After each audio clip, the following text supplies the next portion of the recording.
السلام عليكم ورحمة الله، ازيكم يا حبايبي عاملين ايه؟ يا رب كلكم تكونوا بخير وبأفضل صحة وبأفضل حال. النهاردة بإذن الله هنعمل مع بعض شوية فول بقى، حاجة كده زبدة. وشايفين اللون الجميل؟ مفيش سفرة على السحور بتخلى من طبق الفول. هنعمل النهاردة الفول بطريقة حلوة قوي. عايزة اقول لكم انا جايبة الطريقة من صاحب المحل نفسه. وهقول لكم بيعملوا ازاي والاسرار اللي تخليه ما يطلعش معاكي، يعني ما يسودش منك ويطلع مستوي وجميل قوي. كل سنة وانتم طيبين، رمضان قرب، فانا حابة اعمل لكم فيديوهات آم، يعني تنفع لرمضان او تكون مخصصة لرمضان يعني. فقلت مفيش احسن من الفول عشان تجربوه. وبعمل لكم فيديوهات تانية حلوة قوي. يلا نقول اللهم صل وسلم وبارك على سيدنا محمد وعلى اله وصحبه وسلم، ونبدأ وصفتنا ونقول بسم الله. معايا هنا ربع كيلو من الفول، ده فول بلدي خاص للتدميس.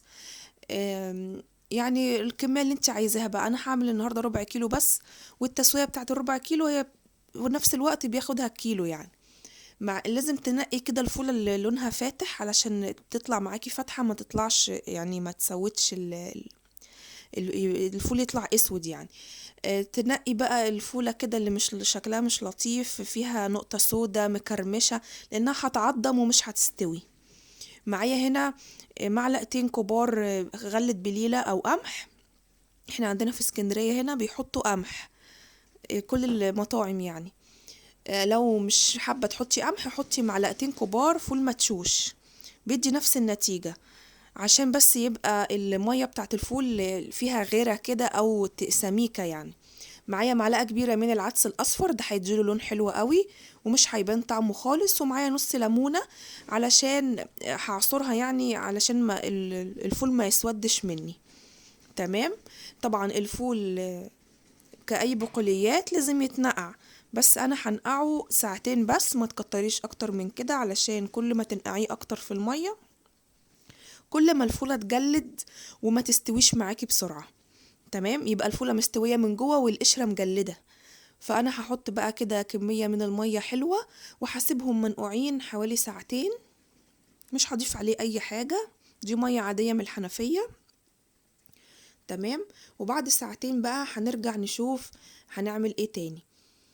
وكمان هضيف معاه معلقة من الصلصة بس انا نسيت احطها. هنرجع لكم بقى بعد ساعتين.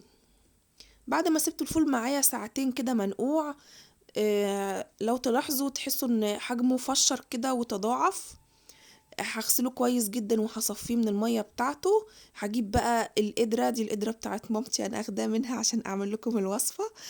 لو مش متاحة عندك القدرة الصغنونة دي او الدماسة، ممكن تحطيه في حلة عادي يعني. هحط بقى كده الحلة دي بتاخد او الدماسة دي يعني بتاخد ربع كيلو من الفول، بتبقى مرتاحة يعني. ما مش بتوقع مية بقى وتفور وكده. وممكن تاخد نص كيلو عادي. هحط بقى كل المكونات، الفول وغلة البليلة وكمان العدس الأصفر، وهقلبهم مع بعض كده تقليبة حلوة. تمام. ودلوقتي بقى هحط عليهم مية سخنة مغلية من الكاتل، لازم لازم مية سخنة مغلية. ما ينفعش تحطي مية كده من الحنفية عادي وتسيبيه لحد يعني هتسيبيه على النار كده لحد ما يغلي، الفول هيسود منك. حطي على طول مية سخنة. تمام. وكمان هحط معلقة كده صغيرة مليانة من الصلصة علشان تديني لون حلو هي والعدس. وهقلبهم كده كويس جدا، وكمان هعصر نص الليمونة. ما تكسليش وتحطي الليمونة كاملة اللي هيمرر منك. حطي بس العصير بتاعها، ما تحطيش القشر. عصرتها كده وبقى معايا الفول جاهز. دلوقتي هاخده على النار علشان يغلي. حطيته كده على النار، على نار عالية في الأول علشان يبتدي يغلي كده ويقلب قلبتين. وبعد كده هبقى انقله على العين الصغيرة وهدي النار. تمام. هسيبه بقى كده يغلي مع نفسه.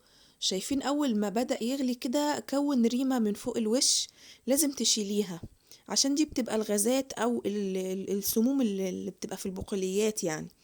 فهشيلها كده عشان كمان الفول يبقى معاكي رايق. هشيل كده بالمعلقة، سهلة يعني، بس عشان يبقى مع كمان الفول يبقى نضيف. بس وبعدين كده هنقله بقى على العين الصغيرة. وههدي النار خالص خالص شمعة كده، وهسيبه يعني براحته بقى يستوي. عايزة اقولك مش بيسحب غاز طالما انتي مشغلة النار هادية خالص، مش بيسحب معاكي غاز يعني كتير. نقلته بقى كده وهغطيه ومش هفتح عليه خالص علشان يعني ما ياخدش هوا كده ويتأكسد ولونه يسود.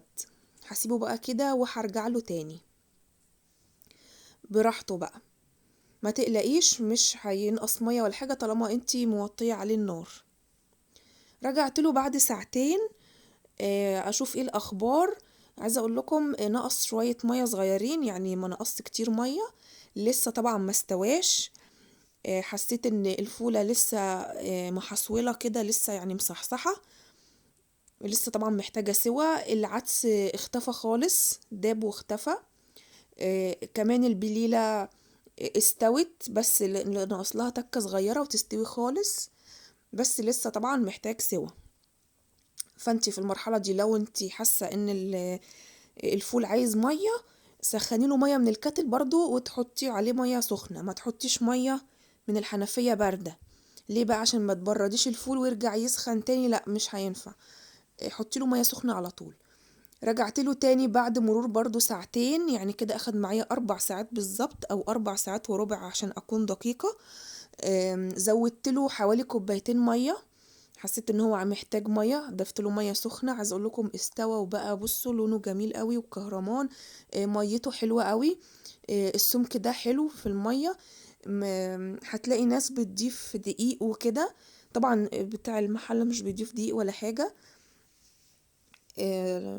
بصي لو ضفتي دقيق هيتقل معاكي قوي. كده كده البليلة لما الفول يبرد يعني او المية دي تبرد، البليلة بتعمل غيرة، فهتلاقي السمك بتاع المية ده تقل اكتر. اصبري بس عليه لما الفول يبرد هتلاقي سمكه بقى حلو قوي.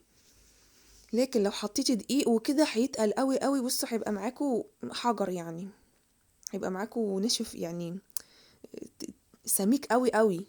هتضطري تحطي له ميه عشان تخففيه وانتي بتعمليه. تمام كده بقى معايا بقى الفول جاهز، ووصوا لونه حلو قوي قوي. العدس، معلقه العدس اللي دابت خالص واتهرت واختفت اصلا، عطيته لون حلو. وكمان معلقه الصلصه الصغيره. على فكره في المحلات مش بيحطوا معلقه صلصه ولا حاجه، بيحطوا له لون. بس طبعا احنا عشان في البيت وكده فبنحط له معلقه صلصه. عايزه اقول لكم حلو قوي وريحته تحفه تحفه. طول ما هو بيستوي ريحته جميله قوي. شايفين شكله عامل ازاي؟ جربوه ان شاء الله يعجبكم. وهي دي طريقة المحلات يا جماعة. في ناس بتحط بصل، بتحط توم والحاجات دي. طبعا بتاع المحل مش هيحط لك الحاجات دي لانه عايز يعني يوفر اقل حاجة يعني. تمام. اتمنى وصفة النهاردة تعجبكم. طبعا حطي بقى ليمون وزيت وكمون وملح، وكلي احلى طبق فول. عايزة اوريكم واحدة كده بس هو كان سخن على ايدي، اوريكم قد ايه مستوية ودايبة. بصوا ده كان طبق الفول النهاردة، او طريقة تدميس الفول بطريقة العربيات الشارع او عربي او المحلات. اتمنى بقى تحطوا لي اللايك وما تنسونيش في اللايك الحلو بتاعكم. مع السلامة. تقدري بقى تحفظيه في اكياس في الفريزر وتطلعيه فك وتستخدميه على طول. اسيبكم في حفظ الله ورعايته، واشوفكم في وصفة جديدة. مع السلامة.